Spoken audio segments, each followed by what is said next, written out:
Jelly Roll picks up a win on Smackdown using a chokeslam. Sami Zayn steals the US title from Carmelo Hayes, and we got Randy Orton RKOing Jelly Roll to end the show, with Cody Rhodes making his return as well. This is a jam-packed episode. Let's break it down. All right, we start off SmackDown with the opening of Randy Orton coming in to recap last week's events, and basically Matt Cardona, who Randy broke his wrist, apparently that's what it was, according to the announced team.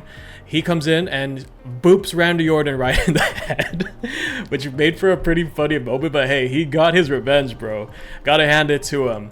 But he will be in a match with Randy Orton later in the show tonight. Nick Aldis said that Trick Williams will have a match at WrestleMania, which I am freaking excited about because I have a lot of stock in Trick Williams' career right now. Very hot start after coming up to the main roster. Nick Aldis did not name Trick Williams' opponent. So, in the same segment though, Nick Aldis said Sami Zayn did not have a spot at WrestleMania. I don't know why that they can't just make this match right away and announce it, because like, look, with like 3 SmackDowns left after this show, like I don't get the logic behind that, but you know, I guess WWE booking, right? Next match on the card was Charlexa versus the Bella Twins, and you know, we get the Irresistible Forces interrupting like multiple times in this segment from the start, that they were involved in the finish, and basically this is all a build up for what's all but confirmed at this point, a fatal 4-way for the Women's Tag Team Championship at WrestleMania. It is going to be Bayley Lyra, Charlexa, Bella Twins, and the Irresistible Forces, and I hope that they put a stipulation on this match. They can't just run a 4 corners tag. I mean, they totally could. They've done it in the past, but I feel, in my opinion, it would be a missed opportunity if they didn't make this a TLC or ladder match. I would really love to see that at Mania this year. And now we have another chapter to the Rhea and Jade build up for this WrestleMania. So Rhea does her promo at the start, gets interrupted by the brand new faction, which gets booed almost like basically out of the building. They did not let them speak. Like it almost it reminded me of the Dominic Mysterio bit where like the crowd like just overpowers them with boos to the point you can't hear them. I was not expecting that type of reaction from the crowd. I mean, I know they were gonna get booed because they're the heels obviously, but that type of reaction. This led to a match, if you want to even call it that, with Rhea Ripley and B-Fab, because it basically ends in disqualification almost immediately. There was no legs like on this match at all, bro. Jade Cargill like just whacks Rhea Ripley front. They made it to the outside of the ring and they stand tall. There's a lot more physicality now versus verbal back and forths, which I think what this build-up needed was more physicality from 2 physical powerhouses. We're probably gonna get a match with Rhea and Michin as well. Whether we'll have a repeat where it just ends in DQ begs the question, but you know, we'll see. What I did think though is Rhea Ripley gonna get any help at all, or is she just gonna go into this match solo? Because the only person I can think of that would be able to like, you know, help save her right now is Io Sky, obviously, with them being just like the most recent like tag team that they had going on, but she's busy on Raw. I don't think Io will be involved in this in any type sort of way, so I don't think Rhea Ripley is going to get any help. I think she's going to be soloing this whole build for WrestleMania. So we'll see what happens next week. The Kit Wilson versus Jelly Roll match. And guys, I just want to say, let's give it up for Jelly Roll. He's been putting in the hard work since getting involved with the WWE. He's lost a bunch of weight. Props to him. He's actually inspiring me to, you know, get healthier and lose some weight myself. I was not expecting what I was about to see in this match. We got Jelly Roll basically like fighting like he's Mokujin from Tekken. He had the moves of everybody, bro. He had the bionic elbow, the belly to belly, and he ends the match with a freaking chokeslam.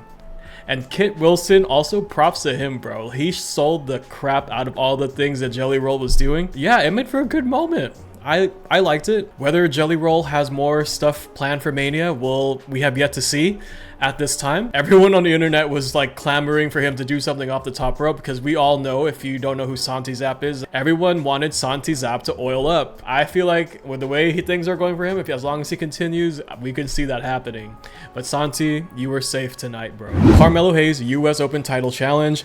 We had no idea who might be answering the call, but we got Sami Zayn answering the call tonight. My immediate thoughts with Sami Zayn answering that was okay, where are they going with this? I hope he does not win the US title, because that I just had a feeling he was about to. And that did happen. The US title is now on Sami Zayn, and the match that is announced for WrestleMania at the time of this recording is only Sami Zayn versus Trick Williams. I am happy that Sami Zayn and Trick Williams are having a match at WrestleMania. I did not think it needed the title though. That's what complicates things now, because if they are only gonna run Trick and Sami and not adding anyone to this match, because they have not added anybody to any of the matches, at least right now at the time of this recording, to the Mania matches, I don't know how to feel about this. If they are not going to be adding Carmelo Hayes and heck even Ilya Dragunov to this to make a fatal 4-way, they cannot just run Trick Williams and Sami Zayn for the US title. They could have just ran Sami Zayn and Trick Williams without the title. Now with Sami holding the title, it messes up a lot of different things for a lot of people if they only keep these two as the only match for the US Championship. If this is really all they do, I can't say I am a fan of this decision. A lot of people online I'm already seeing are hella mad about it. So I really hope this is not the end of this booking for the US title for Mania. Speaking of US title, we go to the women's side of things. It was not on the line tonight, but it was Giulia versus Tiffany Stratton. And Giulia actually ended up picking the W, and I was surprised about it, yet it did come from a distraction from Kiana James, and it led to Giulia rolling her up for the win. As a big Giulia fan, I'm glad to see her picking up wins on here. I did not expect this match to end cleanly. I was thinking maybe it might end in a DQ. I was thinking maybe Chelsea Green might already be healed. If Chelsea really is cleared for action for WrestleMania, triple threat, potentially fatal 4-way, with Kiana James entering the picture, because there has been a little bit of tension between Giulia and Kiana as of late. It's definitely not over between Tiffany and Giulia. Randy Orton versus Matt Cardona, even though he has the cast in his left wrist. I was not expecting much from the match itself. Like, I knew Randy Orton was gonna like target the left wrist, blah blah blah. He hits the RKO. We did not see a punt though. I was surprised that we didn't see more of Randy Orton being more of a dastardly heel that they're trying to make him. No punt. I think the WWE at this point is not going to bring the punt back. If he didn't punt Matt Cardona, I don't see him punting Cody Rhodes before this is all said and done. Speaking of Cody Rhodes, he pulls up from the bus, makes a Goldberg-like entrance with the camera on him the entire time, and then they have an all-out brawl. Security had to come out, and multiple times they broke free, and it was a fight for like almost 10 minutes, bro. And the one thing I did not want to see was a verbal back and forth after him getting all bloodied up by Randy Orton 2 weeks ago. Jelly Roll made his way to the ring to try to, you know, calm the two guys down. Randy Orton RKOs him for the, what is it, 3rd week in a row now, 4th week in a row now, whatever it is.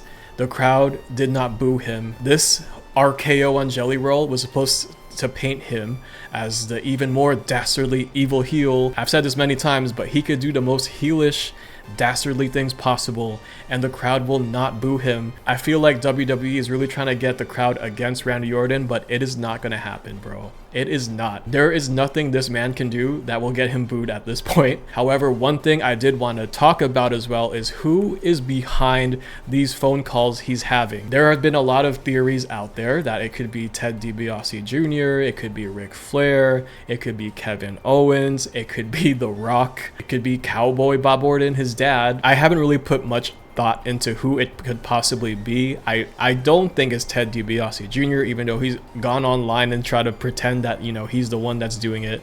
He's just helping build this whole WrestleMania match. He's, you know, they were legacy brothers, right? Who would I want to see? I will save that thought for a different video. Who do you think Randy Orton is talking to on the phone though? Or is he just talking to the voices in his head and pretending this whole time? Despite the whole like Sami Zayn winning the US title thing, I liked this episode of Smackdown. What did you guys think of this week's Smackdown? Leave below in the comments, and I will talk to you guys in the next one. Till then, remember to be yourself, love yourself, and do what makes you happy. Peace out, guys.